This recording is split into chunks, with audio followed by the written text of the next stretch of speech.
Are you an overwhelmed SaaS founder ready to make the leap from leading a team to leading an organization? Join us each week as we refill your think tank with actionable tips and strategies from great business minds you know and those you don't know yet. This is SaaS Fuel with your host, 5-time entrepreneur, SaaS founder, and globetrotting adventurer, Jeff Maines. Welcome back to the SaaS Fuel podcast, where we challenge entrepreneurs to create a SaaS unicorn by combining two randomly selected household appliances and a subscription service. All right, not really, but I am your host, Jeff Maines. I help B2B SaaS founders like you profitably scale from 7 figures, which is good, to 8 and 9 figures, which is amazingly great. We use a proven process to create premium valuation, capital efficient growth, and freedom so that you build a business that you're proud of and create a life of impact that you absolutely love. Last week, I was at lunch with a few SaaS founders, and the conversation turned to the economy and investments. Essentially, the question was, what are you investing in? Where are you putting your money for the best return, or to get any return, or to beat inflation right now? And I think it's really important to think about, especially given the way things are in the economy. Inflation is robbing everyone. Interest rates continue to rise and uncertainty abounds. There's no shortage of uncertainty, that's for sure. And everyone needs a strategy. And there are certainly things that I'm doing. And for the most part, it was the same thing that I've been doing and winning at for the last 20 plus years. The specific vehicle isn't important for today, but the idea is. So try this one on for size and see how it fits. People ask Warren Buffett the same thing, and he's a brilliant investor, and he's also very, very consistent. When times are good, when times are tough, inflation, deflation, stagflation, his answer is the same, and that is invest in yourself. And I think that's fascinating. I mean, maybe the wisest investor who's ever lived, certainly in my lifetime, investing in yourself is the best thing you can do, is what he says. Anything that improves your own talents. And he's talked about a key investment that he made in himself early on, and that was Dale Carnegie training years and years ago. And for him, it was learning how to speak, learning how to craft and deliver a compelling message, and how that has served him for years and years and years, and really kind of made him who he is. Because without that, would he have been as articulate? Would he have had some of the investments? Would he have been able to get different things going? It's really, really interesting. But he credits that as a big part of his success, that investment in himself. And the reason that's more enlightening is Buffett has said, whatever abilities you have can't be taken away from you. They can't actually be inflated away from you. So the best investment by far is anything that develops yourself. And he says, and it's not taxed at all. And that is absolutely brilliant and true at the same time. Years ago, I was making a boatload of money and investing for the future and quite a bit. Everything I bought went up. I exited a company and invested, and everything I bought went up. I was an absolute investing genius, Midas touch, golden picks. Every single time after time after time, everything went up. All was good until it wasn't. And you probably already guessed that I wasn't nearly as gifted an investor as I thought I was. Thousands and hundreds of thousands and millions gone. My portfolio was absolutely decimated. But because I was such a genius, I knew that it would come back if I just held on. All I needed to do was hold on, because the market always goes up, right? So I just hold on. And so as prices dropped, and significantly, like in half, I bought more, because now it needed to come back less to get back to even. And so I'm just chasing it. If I can just get back to even, and then you become a cheerleader, because then it falls in half again. And you're like, please come back, please come back. And it was absolutely brutal. Losses that took me 10 years to write off. And I wasn't nearly the investing genius that I thought I was. So I made a few winning investments after that. The first one was about $10, and it was a book. And then about $5,000, and then about $10,000 invested in my financial education. I had degrees and all sorts of formal education, but very little financial or investment education. I knew enough to be dangerous. I mean, obviously, right? Yeah. So I worked with extremely smart people. I worked with tools, with software. I learned how to invest, how to trade. I learned options trading. I left commodities alone. I knew not to mess with that. But developed rules, read charts, and followed timeless processes so that I could make money whether the market went up, then went down, and went sideways. Didn't really matter. No matter what the economy is doing, no matter what the market was doing, I knew how to read it. I knew how to make money. I had a strategy for that, and I had rules in place. Next thing I did is I spent another $5,000 and then $30,000 learning to invest in real estate.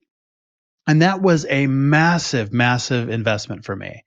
I mean, I literally could have bought another three or $400,000 in real estate if I hadn't made that investment. And it was a real turning point for me financially. It was extremely hard. The spend itself was painful because it cost more than my car. I mean, it cost more than any car I'd ever bought. It was the most expensive thing that I'd bought other than my house. And some people looked at it from the outside and said, yeah, that is completely ridiculous. It's foolish. You could go out on your own. You could learn this stuff on your own. And the thing was that those people didn't have any money. So I made the investment. I did it. And I closed on my first three investment properties on the same day. No way I would have had the smarts or the strength to find those to close them all at the same time, to put the deals together without that. And actually had somebody with me, like really flew out here and spent a couple of weeks with me. And we went out and looked at deals together, and we found three properties and closed on them on the same day. So that was it was a big, big investment. So really working with somebody that knew the market and got me that education very, very quickly. And so here I am 20 plus years later and hundreds of deals later, financial education, real estate investing education, business M&A education, and lots of practical experience with it. And so looking back, I mean, I can't even count up how much I invested in all of that. Is it worth it? And my answer is 100%, because no one can take that away from me. Knowledge and experience can't be inflated. It can't be taxed. It can't be confiscated. The absolute best investments that I've ever made have been in myself. And I think Buffett is right on with that. And to this day, I still do. The checks are even bigger now, but the value I get from the amazing people I learn from is absolutely off the charts. So think about that in your business and in your life. What are you doing to invest in yourself? Maybe it's a $10 book. Maybe it is a course. Maybe it is, financial education. Maybe it is working with mentors. Are you confident that you can do well, whether the economy goes up, down, or sideways over the next few years? Because we are definitely in for some turbulence. It'll go one of those directions for sure, up, down, sideways. But the thing is, it shouldn't matter. You should have a strategy to deal with that. And think about that. How can you make a strategic investment in yourself? It's just like Buffett says, and I completely agree. It's been my experience, is that kind of investment, it pays dividends for a lifetime, and nobody can take that. Today's episode is sponsored by Champion Leadership Group, the ultimate resource for SaaS founders and C-suite executives to accelerate capital-efficient growth in their SaaS companies. Unlock your business potential by leveraging our time-tested SaaS growth toolkit, blueprints, and frameworks designed to help you scale ARR from 7 to 8 to 9 figures. Collaborate with an elite network of SaaS visionaries. Celebrate wins and overcome setbacks together. Prioritize strategic decisions and create profitable growth, premium valuation. Elevate your SaaS trajectory with Champion Leadership Group. Learn more at championleadership.com. Last time on our SaaS Fuel Expert series, I talked with Michael Bertoni, founder and CEO of Philly Tech, now SaaS Talent. Michael brought great insights on how to find, hire, incentivize, and keep top talent. Super important these days. And our founder was Richard Palaria a week ago today on Tuesday. co-founder of Kermit, a SaaS and analytics platform that delivers cost reduction and spend management for health systems in the high spend category of implantable medical devices. And Richard had great insights from a SaaS founder with years of experience leading companies from small to huge. So if you missed either one of those episodes, go back and queue them up, give them a listen. It is absolutely worth it. Well, our guest today is Michael Maximoff, co-founder and creator of Folderly, an all-in-one solution to fix email deliverability issues. Every day, millions of business emails never reach the inbox. Do yours? I know sometimes mine don't, until Folderly. So Folderly makes sure that they do. So beginning his career in B2B sales and marketing, Michael grew into a founder just a few years later and built service companies and bootstrap SaaS companies to success. He's done this multiple times. He is also the co-founder and managing partner of Belkins, the #1 appointment setting agency. Welcome a guy who puts your companies in front of prospects, Michael Maximoff. Hey, Michael, welcome to SaaS Fuel. Jeff, thanks for having me. Well, love to hear a little bit about your background. How did you come up with the idea of Folderly? That's an interesting story, to be honest, and I'm sure every entrepreneur has an interesting story of the upbringing, right? Essentially, I had a need. So me and my partner, Vlad, we've started this agency, Balkans, back in 2016, 2017. And we've been, the agency was focusing on appointment setting, generating leads on the client's behalf. And we were using email as our main channel to generate leads. And somewhere like mid 2017, I approached Vlad and said, Vlad, all our emails end up in spam. We cannot generate KPI, right? Like we cannot generate leads for clients. Like what the hell? Should we close this up and go home? What's happening? And he said, hold on, Michael, let's figure it out. And back then, the thing about like, hey, emails hitting spam folder or not being delivered was something new, right? There was spam filters haven't been as sophisticated as they are right now. So Vlad started cracking the code, started kind of Googling and researching information, and he came back with me. He came back to me about 3 months after, and he said, "Hey, Michael, listen. Here's the mailbox. This is the result of the test. 50% of the emails went to spam. I've done another test yesterday. 100% go to inbox. I've done that. Show me." And then he showed me kind of what kind of manual, manipulations he did with and how he did it. And we say, cool, let's teach someone in the team to do that. And let's do that. So that's how we built this email deliverability team that was specializing on recovering mailboxes and putting emails that we are sending on clients' behalf from spam to inbox. And we've started automating that process. And somewhere 2 years after, we're like, oh, well, we can do a product of this, right? Because like there are so many things that are automated and we haven't found any good product out there that does that can actually work. So we're like, oh, let's build the product. And back then we already had an engineering team.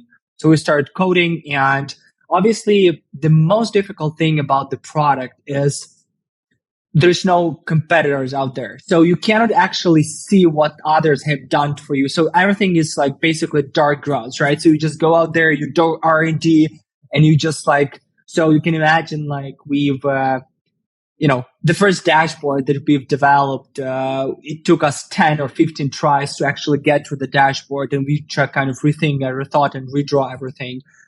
So that's how we kind of ended up building Folderly. And I'm, very happy with the product because until now, there's no one out there that can do product like Folderly.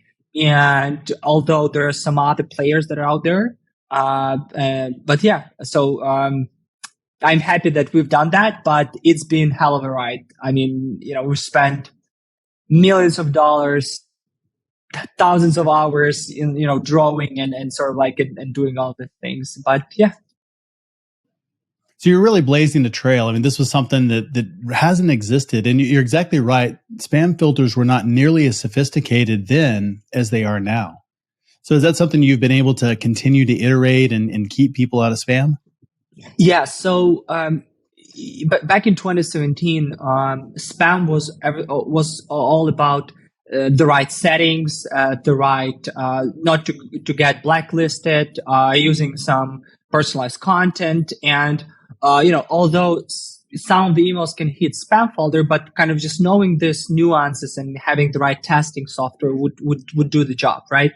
Now these filters are as sophisticated as they analyze the content. So they analyze the actual messaging that you're sending. They analyze the sending patterns, how you're sending it, what is the volume? Do you have any extremes in terms of how you send per day? So if one day you send 100 and the next day you send 400, well, something is off there, right? So they can analyze all of these metrics, and because of that, they become very, very sophisticated. But obviously, as all other technologies, we adapted and we've advanced our technologies. So we learn how to work with all of these nuances and continue working with them. But because we are on the frontier of things right now, we are able to, to see where it's going and also start developing some things to predict and to kind of help our customers to not to be as dependent as they could be on all of those updates that Google and other companies are doing with their spam filter. So. Yeah, they're definitely getting better. And I don't think anybody is immune. A lot of times we think that if we have the right settings, that our emails are definitely getting through, or maybe the right content. But we actually met face to face. We met for the first time in Austin a few months back. And, it was really interesting just hearing some of the stories. And you had a really interesting story about email and getting your visa just to get over here. So basically what happens is, so we kind of calculated, we've done some research and talked to some folks. So, basically about 50% of all the emails that are sent out there, they somehow hit spam folders, about 50% of the emails. And those emails that you were sending, like just basically, on a daily basis, right? I remember, there was a Congress hearing, I think somewhere like 2017 or 2018, where those big four CEOs of Google, Amazon, Facebook, they went out there and they, talked in front of the Congress. And one of the congressmen asked Google CEO about the issue that he had with his email campaign. He said that I have an email campaign that I'm sending to my voters that always was hitting the inbox. But somehow, because of the elections that happened or had been happening, my emails had been, hitting spam folder. Why is that? So now my voters, my family cannot receive my emails. And then the CEO of Google, he said, you know what? I don't know, because we support the network of billion users. So it all works automatically. So we cannot tell you why it's happening. So it already get out of hand, right? So it's just out there. Right. So, and I had the same problems with spam, right? So the idea is that, because the complexity of the filters and of the systems that we are using for emailing, because they're so vast, so major, and so complex, any single individual user cannot just, if they have some problems, they cannot be fixed. You cannot talk to Google support or someone support and, hey, why my email not fix it? There's no how it works. You just need to figure it out yourself. But I'm not an engineer and I don't have a technical background. So it's kind of difficult for me to figure out how the DNS works, how the blacklist works, what are the limits, how you need to set up admin console on your domain, and how to set up the mailboxes and all of those things, right? So for me, it's simpler if I have someone like a specialist who do that. But then again, it's expensive, right? So having that one source of information that we were able to achieve by aggregating the most important information, the most important how-to guides, instructions, knowledge in one place, and putting that in a very simple language. So every single individual that in sales or in marketing or just in business can actually understand how this works and fix it.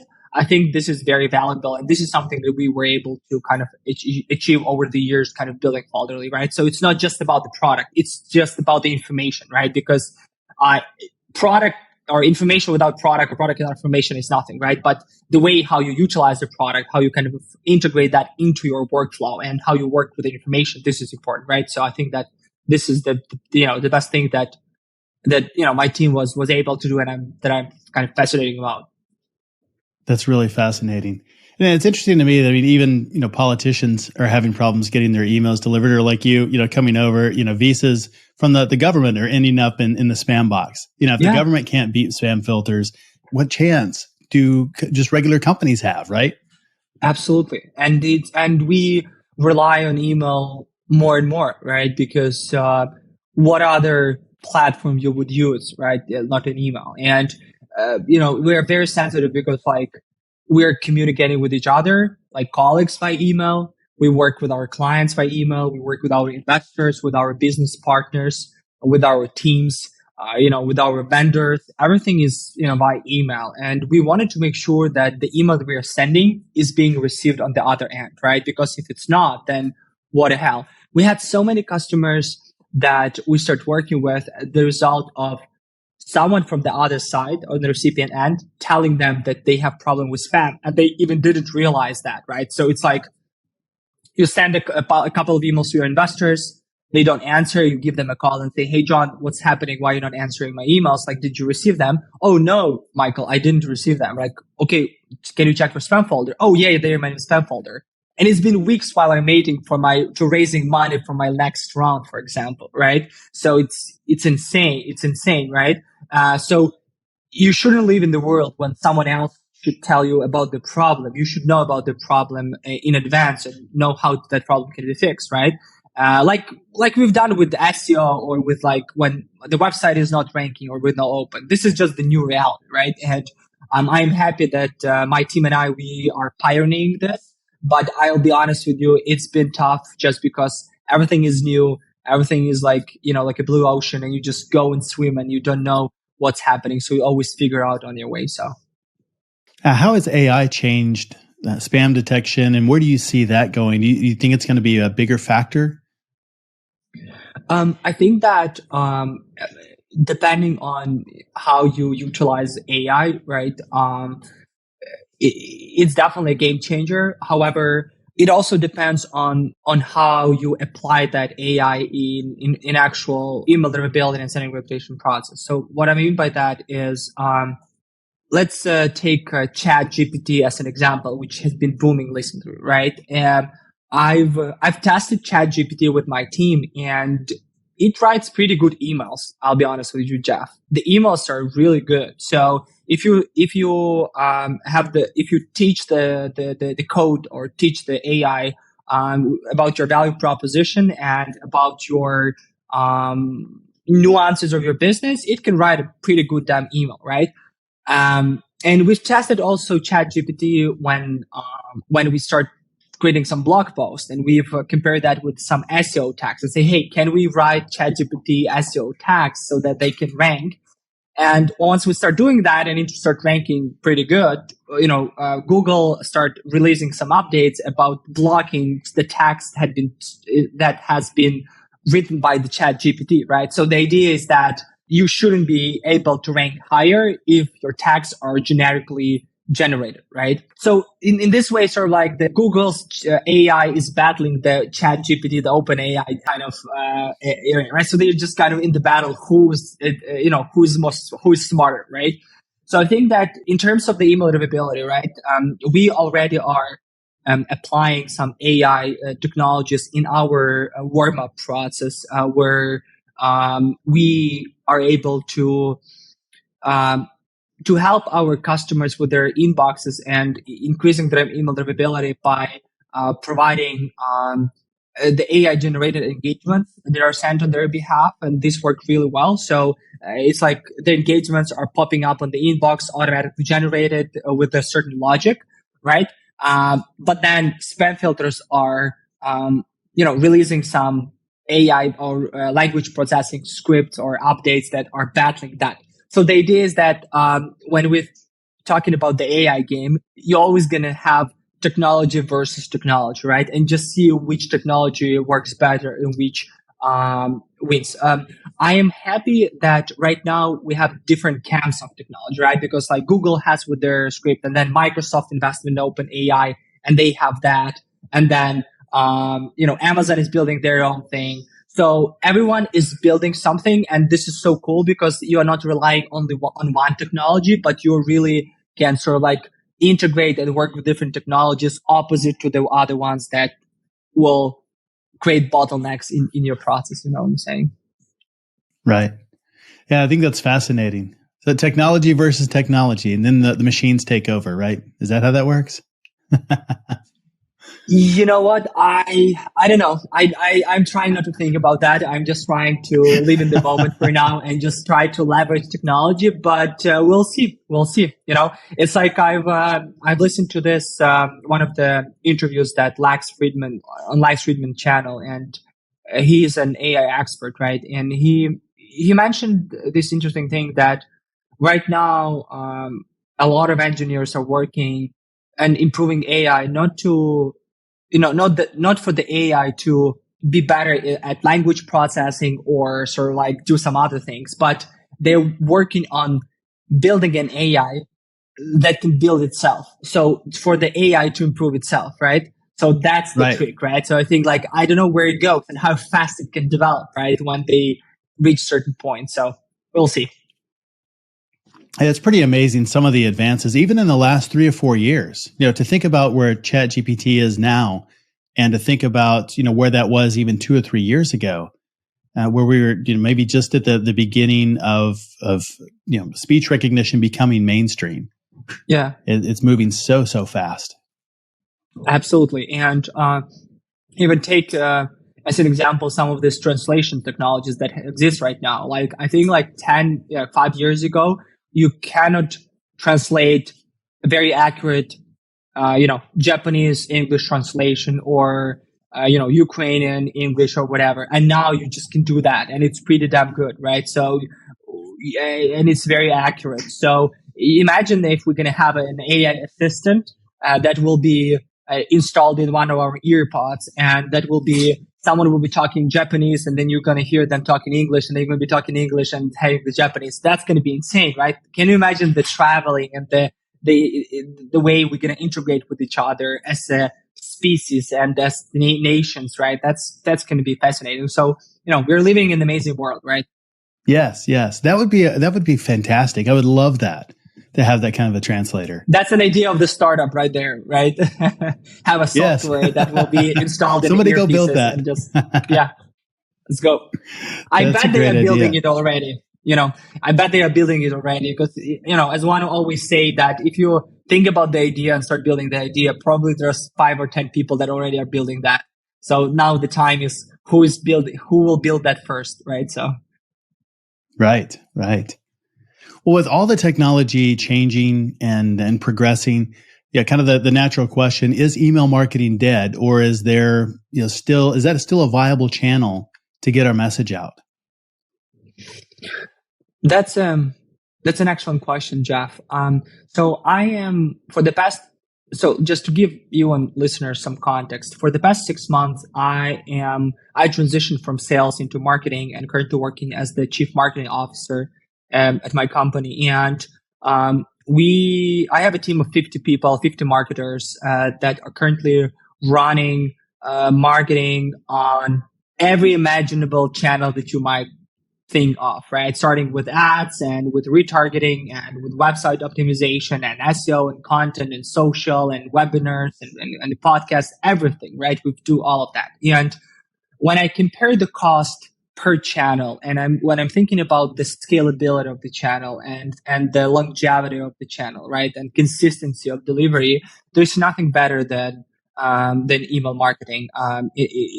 In my personal opinion, and based on the numbers that are out there, right? Because with email marketing, you heavily rely on your company to generate results rather than relying on other platforms to generate them on your behalf. So let me give you an example. When you think about the advertising, right? Like you always spend more on ads, and ads every time start being more and more expensive, and you can see only what Facebook or Google allows you to see in terms of the algorithm, right? Like you cannot kind of see that, right? Because they give you the views, the views, the conversions, the clicks, and you're like, oh, okay. They don't tell you the name of the people they're opening or viewing. They just tell you the cohort analysis, right? And you look at all other channels, they are the same. You rely on the platform. With email, it's a communication. So the way it's like with the phone, you know the people that you're emailing, you know their faces, you know their names, and you know that if I send 10 emails and 5 emails opened or reply to my email, this is the result that I generated. It's pretty straightforward. And I can control it. I can control who I'm emailing to, what I'm emailing with, when I'm answering the email, what I'm follow-upping with, how many emails I send. So I can control all of that. And it doesn't cost me a cent to send my email. Can you imagine for us to pay for sending emails or for emails to being opened? That's ridiculous, right? Although obviously it started being more and more challenging to have a very nice campaign because of the noise and the volume of emails that has been sent out, right? But, until now, when I'm looking at the numbers, when we work with clients as the appointment setting providers, some of the clients that are very successful with the email channel, their cost per appointment acquisition is about $200, which is and you can get, 100 appointments, 200 appointments at that cost. Some that are starting, they might be paying at the $500, right? Depending on the ideal client profile and on the product. But the point that I'm making is that this is the channel that is easy to set up. It's scalable. It's very measurable, so you can measure each stage, and it's very controllable, so you can control every part of it, and you don't rely on any external platform for this channel to be successful. And although there are some bottlenecks like spam, but you absolutely can overcome those challenges. But the idea is that it's still a good channel, and whoever I talk to, and I'm sure a lot of your listeners would agree that every one of us receive an email that we open, that we read, that we reply every day. Right? It's a daily platform, right? So, and it's going to be used as a daily platform because, WhatsApp. Well, I personally don't use a lot of WhatsApp for work. I mean, do you, Jeff? Do you use WhatsApp for work? I don't. Now, I know companies that do, but I don't. Exactly. And there's so many folks like us that don't do that, but we all use email. So in the next 5-10 years, we're still going to be using emails, right? Until there's to be a break, so some breakthrough that will change that. But for now, email is the best channel. And for all marketers, my message is that email is a great channel for some hypothesis testing. So very often people think about the emails like, hey, I need to get clients. Let's send cold emails. But I'm thinking about testing something first with email and then rolling that out on other channels. So if I have a messaging that I wanted to send to CEOs about a new feature, instead of running advertising and paying tens, dozens, thousands of dollars for advertising, I can have a list of 500 names, send an email with this very similar messaging, just packaged in an email format, and then just see how it works, what kind of feedback I get. If the feedback is good, I tailor it, and then I do advertising with it, right? So it's a quick channel, quick win channel to generate the insights about what works and what doesn't work, and then applying that across all other channels. But absolutely, you need to have all of those channels in play, because if you just rely on one channel and that's it, you'll be sure that there are competitors that are using other channels and that you don't, and they will win you there, right? So that makes a lot of sense. That I love the what you pointed out with being able to control the message and one, you own the audience. I think that's a real distinct advantage. But that you're actually getting direct feedback, and so you're not dependent on some other metrics out there, somebody else deciding what's a good indicator or not. But that you're actually getting direct feedback. You're very close to the end user. I think that's really helpful in being able to test out things. Exactly. And you know that you can turn on, turn off this thing yourself, right? It's not like it's not going to be automatically ranked. It's like I'm very frustrated very often with LinkedIn, where I created the post that I put my time into creating, and it's not ranked, right? It's not ranked. Although another post that I create is ranked much higher and it generates more views. So I heavily rely on the ranking of the platform, like with advertising with others, right?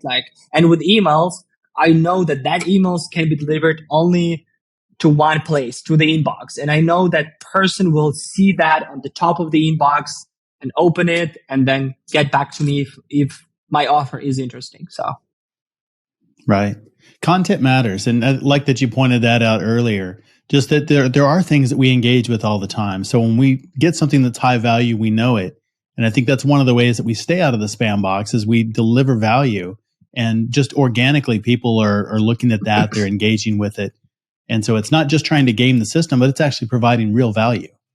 I agree with you 100% there. I think that the problem that exists is that access to email marketing is becoming very, very cheap, right? It's like 5 years ago, for you to have to get a good mailing list, for you to have a good messaging, a great tool, it's going to take you, it's going to cost you, right, to get there. But right now, you can buy a list for $100. You can have a software that is free or that costs $10, and then you start emailing, right? And because of that, people say that, well, email marketing doesn't work, right? And that's not like poor email marketing doesn't work, right? Like the one that is not well thought, right? But if it's a good email marketing, then it works. And the good email marketing is that you have a clean list that you collect, that you are not buying ready to use leads, right? You have the leads that you collect manually. You have someone doing that. You have a provider. You have someone inside your team that do that for you. But you have a list of 100 names, 200 names. You know everyone by name. You know that these are great clients. They all match my ideal client profile.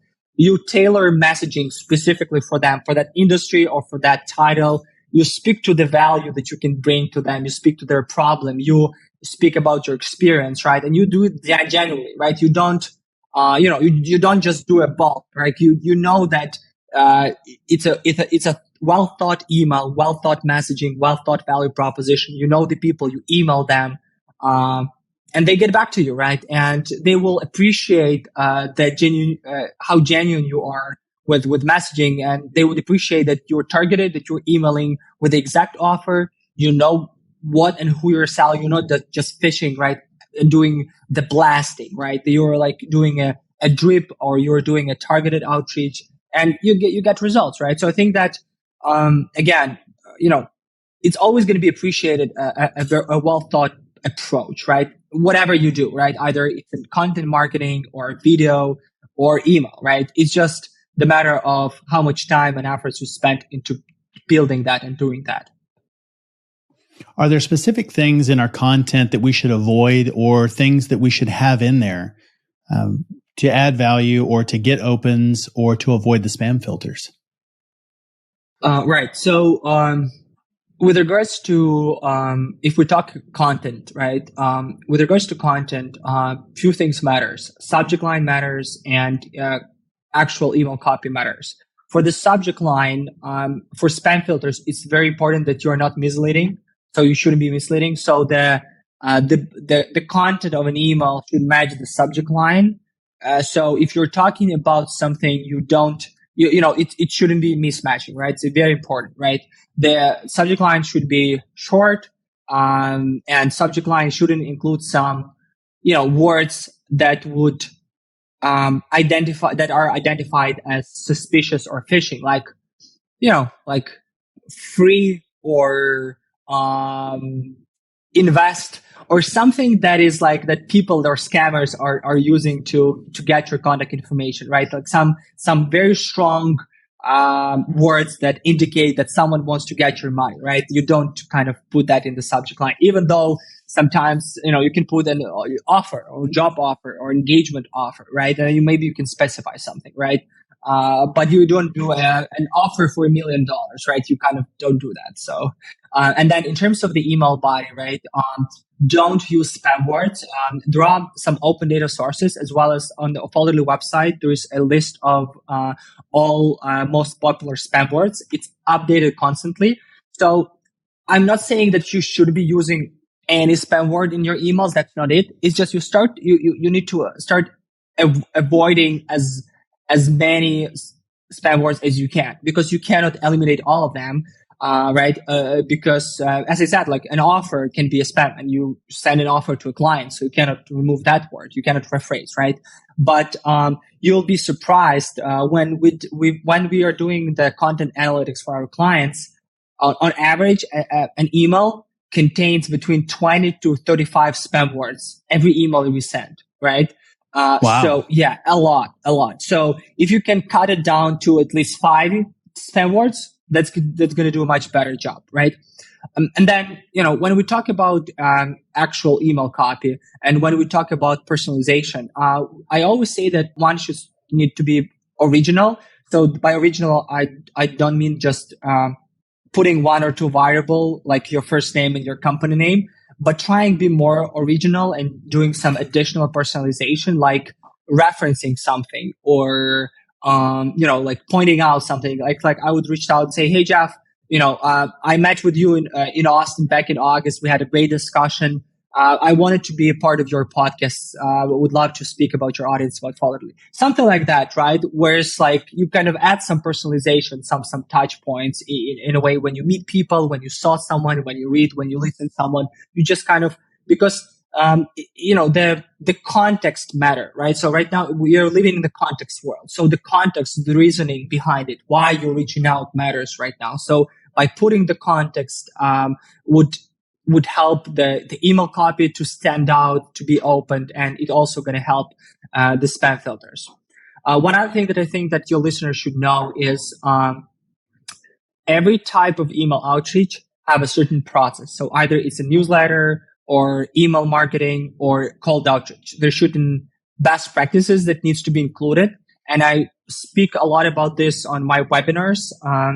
It's like when you send an email, let me give an example. Like when you have an email list of 100 people that you didn't email before, the way you do it is you first going to email them the plain text, something to understand that, okay, is this relevant for you guys? Can I continue building relationship with you? Is this good, right? You don't send them the HTML email with your offer or with updates or the newsletter. You don't, right? And there are some tools for that. Because I saw very often you just get the list, you add the list in your MailChimp and you start sending out some newsletter emails and you don't do that, right? So it should be a different approach. But at the same time, when you have the people that sign up for your list and then you're sending them the newsletter by MailChimp, what the hell, you can do that, right? So this is just the nuances that you need to know to be better at what you're doing, right? But the idea is that you should always know, or you should always pay attention to what kind of email you're sending, to whom you're sending, and what is the content that you're sending to them and what type of it. And depending on that, you need to package your email marketing in a totally different way than with email marketing or with cold outreach. It's absolute gold. And I think you're right. We focus so much a lot of times on content that we miss out on context. And it's that an episode a little while back.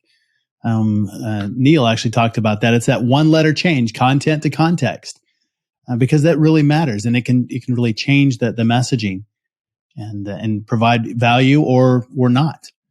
Yeah, so I think that's a really, really important tip. And I also think, just to add on this, then we should be speaking about the engagement or speaking about the client and not speaking about ourselves, right? So very often I receive emails about this is who we are, this is why we're good, this is why we're the best, this is what we do, etc., but they don't talk about me or about my problems or why we need to engage, right? So I think that this is very important. So kind of giving context, not like why I reached out, but also like what can we do together? Like why is there a value in the conversation, right? That's really, really important. And I think that's a great marketing tip overall, is really focusing on the client and their problem, not about us. When we start and lead that way, here's who I am. We've done this for this long and we're awesome. Why do they care? There's no context. There's it needs to be about them. And once they realize that you have a solution that they need, now maybe they care. Maybe they probably still care more about their problem, but a whole lot more about they're a whole lot more interested than they were in the beginning of just hearing your backstory, because they just don't care. They've got their own things that they want to deal with until they know you can help them. 100%. And I also, I love to start with highlighting the problem that either I was told about or that I know exists, or about the opportunity that people have. It's like, the best email that, and I'm going to share that, the best opening that we have over the years, and we cannot beat that opening, is, are you ready to take new clients? Do we have capacity for new clients, right? Like, it's right. like, yeah, absolutely. So do we have capacity for new clients? If we can get you 10 clients every month, would you be interested in exploring this opportunity, right? It's like, absolutely. Like, who doesn't need that more clients? Like, how would you get them, right? The conversation started, right? It's like, but if I start the email with like, hey, I'm with this company, I saw you guys are growing, and I was wondering if you guys wanted to get some additional leads and put that in your growth, right, et cetera, et cetera. It's not as, sexy opening as the one that is like, hey, do you have capacity for new clients, right? So it's like, yeah, let's talk. Yeah, that comes from Dean Jackson, who's one of the smartest marketers, I think, on the planet. Certainly one of the smartest marketers I know, and it was his original 9-word email. Are you looking for new clients? So just absolutely brilliant. I didn't know that. Yes. Oh, it's so cool. There you go. And we'll link Dean in the show notes as well. He's got a great podcast as well, but super, super smart marketing guy. How do you think marketing has changed since you started Folderly, particularly on the email side? I think that people care more about what emails they open, what emails they read, right? So the messaging should be carefully crafted. As the email channel had been progressing, right? Like new titles had been popping up, and there are more email marketing specialists. There are more different roles in sales enablement teams and in business development that are specializing on email marketing, and they know their drill, so they know the tools, they know the approaches, so they create more elaborative more comprehensive campaigns, right, with more juice in them. So that changed a lot. I think overall, it just I think that it's interesting because I feel like we're at a kind of circle that started with an automation, and for us to get more and more automation and scalability, and now we wanted to have more personalization, one-to-one conversation, more personalized emails, personalized touch, etc. And I feel that we wanted to have less automation and more human-to-human interactions with actual people, right? Although we do want bots, but I feel like a few years ago, I remember the AI assistant had been very popular, like someone that will be replying to my emails or archiving them or something. And now they are not as popular as they be, right? Because we wanted to make sure that there is someone that I can interact with, someone that I can build relationship with. I think this is important. So I think that the email marketing goes through a certain circle. So what's been old, now it's new again, and you just go circle, and then you just go circle, right? So I think that we're at the point where we wanted to be empowered by technology, but people value the personalization and the relationship, and that's why people that still think with their head about their next steps and have a very thoughtful approach, and not just set up automation and do everything quickly and just to scale. I think they gonna kind of succeed in the marketing game. So that makes a lot of sense. And I think you're exactly right. It's that personalization. And the most important thing we can remember in marketing is there is another person on the other end. It's not a prospect. It's not a group of people. There's a person. And that's what we want to do, is to reach out and have a conversation. And that's kind of the point of the email. It should be, is to engage in a dialogue. And that goes two ways. It's not just one way. Hey, we're awesome, buy our stuff. But it's really starting that dialogue, starting the communication with a real person. Absolutely. And just to add on this point, I think something that is changing a lot is there always was a certain gap between sales, marketing, and accounts, right? And in terms of like the way they operated, like usually sales are going after new clients, generating clients, closing revenue. Marketing are thinking about the the overall strategy, about the messaging. They're not very aligned with sales sometimes, right? Sales is doing their own way, marketing is doing way, and then account and client team is doing something else, right? And they are not combined. So I feel like we're at the point where marketing start being, we call it like intent marketing, where everything that you see about the company is built around a certain audience, and the value that audience can the value that this audience can take from you, whatever you do, like whether browsing through the website or watching your content or scrolling your blog or signing up on your social, whatever, right? They should see the value that they can get from the conversation with you, right? Like, and not just the generic information that the marketing produces or that sales is doing for the purposes of generating clients, but like really. And when I was thinking about this, I started like really revisiting everything that we've been doing in terms of the messaging on the website, in terms of how we approach content, how we approach outreach in general. And I feel that right now, to give an example, let's say you created the blog post and you know that this is the hot topic that people would want to read, but you don't actually focus on your ideal clients or the people that you wanted to actually get the attention, right? So what's happening is that the content is created by a marketer who doesn't know your audience about the topic that they don't know about, because they're not in the product, because they're in the marketing. They do like a repurposing of the content, right? So at the end, your clients or the audience that are not your clients are receiving the secondary content that is not near what your client team could produce, right? So because there's no intent, no IP, no value that you own, there's something that this is yours, right? So when we start rethinking this, we're like, oh wow, is this what we've been doing so far? Oh wow, what if we're gonna input more our original thoughts? Maybe less content, less volume, but really like what is like the originality to and it worked like magic. So I think that I think that there's so much content out there, so much outsourcing, so much automation, so much just different roles like scaling marketing, scaling sales, and they all are just scaling but not collaborating together. Then I think that we're gonna go back to the old days where like there are people that are like integrators that are integrating all of those departments, and that they are controlling the narrative, and they are like, hey, this is not who we are. This is what we need to do. And this is what the IP, and this is what genuinely the core of what we're doing and why we care and how we can use that to educate our clients and grow with them together. Right. That's great. I think you're exactly right. Where can people learn more about you and about Folderly online?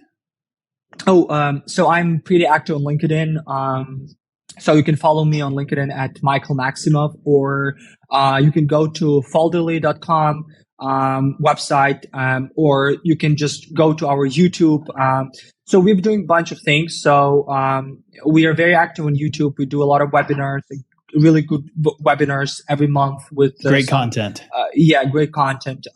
We have our own community. It's called Balkan Sales and Marketing Community. We already have 1,100 members there, and we're growing. We started the community last year. We're already at 1,100 members, and we're hopefully going to hit 10,000 people this year. Until the end of the year, we're planning on that. We're having some really great M&A sessions and great conversations there as well. And and we just generally, creating a lot of stuff on Balkans.io, Folderly.com. So just check it out. I'm sure you guys, if you're interested in growth, marketing, and appointment setting, email deliverability, we're your guys, and you'll learn a ton of new things with us. Fantastic. We'll make sure and link all of that in the show notes. Michael, it has been such a pleasure having you on the show. It's great to see you. Thank you, Jeff, for having me, and thanks for listening to this. I hope you guys have some value, guys. All right. Thanks, Jeff. Thanks again, Michael, for coming on the show and sharing your SaaS journey, market intelligence, and deliverability strategies. Super, super valuable.